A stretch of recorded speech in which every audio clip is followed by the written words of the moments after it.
எனக்கு ஒரு கேள்வி இருக்கு. என்னன்னு பாத்துக்கிட்டீங்கன்னா, இல்ல அவன் மயக்க தூக்கிக்கிட்டு, ஓகே, அவன் மயக்க தூக்கிக்கிட்டு விஜய் ஒரு நடிகர், விஜய் ஒரு நடிகர், விஜய் ஒரு நடிகர், விஜய் ஒரு நடிகர். ஏன் இப்ப இருக்கிற கட்சிங்களோட தலைவருமா இருக்கட்டும், இல்ல அவங்களோட லொடுக்கு லண்டு லசுக்கு லொசுக்கு எல்லாம் ஏன் அவங்களாம் நடிக்கலையா? புரட்சி கலைஞர் எம்ஜிஆர் அவரு நடிகர் இல்லையா? அம்மா நடிகர் இல்லையா? ஏன் உங்க ஸ்டாலின் சாரும் ஒரு நடிகர் இல்லையா? உதயநிதி ஸ்டாலின் சாரும் ஒரு நடிகர் இல்லையா?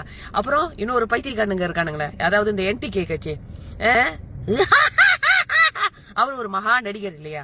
இந்த சாட்ட முருகன் ஒருத்தர் இருக்கானே, ஓகே, இந்த சாட்டை வந்து சாட்டை அது ஒரு சாக்கடை. அந்த சாட்டையை எடுத்து அவனையே வெளுத்தா சரி போட்டு வரும். எப்ப பாரு தளபதி விஜய் விஜய். டேய், மக்களுக்கு என்ன நல்லது செய்ய போறீங்க? மக்களுக்கு என்ன நல்லது செஞ்சிருக்கீங்க? எந்த விஷயத்த மாத்தி அமைச்சிருக்கீங்க? மக்களுக்கு என்ன கொண்டு வர போறீங்க அப்படின்றத பிரச்சாரத்துல பேசுங்கடா. தளபதி வந்து அத DMK பத்தி பேசுறாருன்னா ஏன் பேசுறாரு? இந்த விஷயம் செய்யல, மக்கள் இதனால பாதிக்கப்பட்டிருக்காங்க, இந்த மாதிரி நடக்குது, இது வந்து தப்பு அப்படின்ட்டு அது பேசுறாரு. வலுக்கட்டாயமா நானும் ரவுடிதான் எந்த மேடையை எடுத்தாலும் மக்களுக்கு நலனை கருதி பேசுறது இல்ல. விஜய் இப்படி, அவன் அப்படி, அவன் வாழ்க்கை இப்படி. டே, முன்னால திரும்பி பார்த்தா உங்க குடும்பத்தோட இதே நாருண்டா. எல்லாரோட குடும்பத்திலயும் பிரச்சனை இருக்கு, எல்லாரோட இதுலயும் பிரச்சனை இருக்கு. என்னமோ விஜயோட பிரச்சனை தான் உலகமாக பிரச்சனை மாதிரி மக்கள் பிரச்சனை நீங்க பேசல. ஃபுல்லாவே விஜய் இன்னும் என்னடா மேக்சிமமா கொடுக்குறீங்க. விஜய் தேய்க்கிறாரோ, தளபதி தேய்க்கிறாரோ தேய்க்கலையோ அது ரெண்டாவது பிரச்சனை.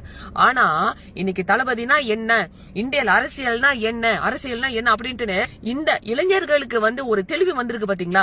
அவனா தளபதியை போயிட்டு பொலிட்டிக்ஸ் படிச்சுட்டு வர சொல்லுங்க, அரசியல படிச்சுட்டு வர சொல்லுங்க. டே விளக்குனீங்களா? நீங்களா என்ன பொலிட்டிக்ஸ் போயிட்டு ஆக்ஸ்போர்ட் யூனிவர்சிட்டியில படிச்சுட்டு வந்தீங்க?